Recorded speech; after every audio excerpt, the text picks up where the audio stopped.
আসসালামু আলাইকুম রহমতুল্লাহি ওয়া বারাকাতুহু। বন্ধুগণ, আমরা নোয়াখালী, ফেনী, কুমিল্লা যে দুর্যোগ হয়েছে, এই বন্যার্থদের পাশে আমরা সরিষাকান্দা ইসলামপুর বাজারের পক্ষ থেকে কিছু টাকা আমরা কালেকশন করছি। ওই টাকাগুলি এখন আমরা আমাদের ওই একজন ছাত্র ভাই রিমন ইসলাম, উনি ঢাকায় মুফতি বিভাগে লেখাপড়া করতেছে। উনি আরও একবার গিয়া ত্রাণ বিতরণ করছেন।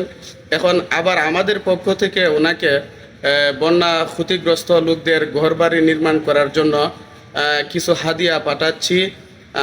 আজকে আমরা এখনের মধ্যে পাঠাবো বিকাশের মাধ্যম দিয়া। তাই আমরা চাই যে প্রত্যেকটা জনগোষ্ঠী বা প্রত্যেকটা বাংলাদেশের মানুষই যেন উক্ত বিপদগ্রস্ত মুসলমান ভাই বোনদের পাশে দাঁড়াইতে পারি বা অনেকে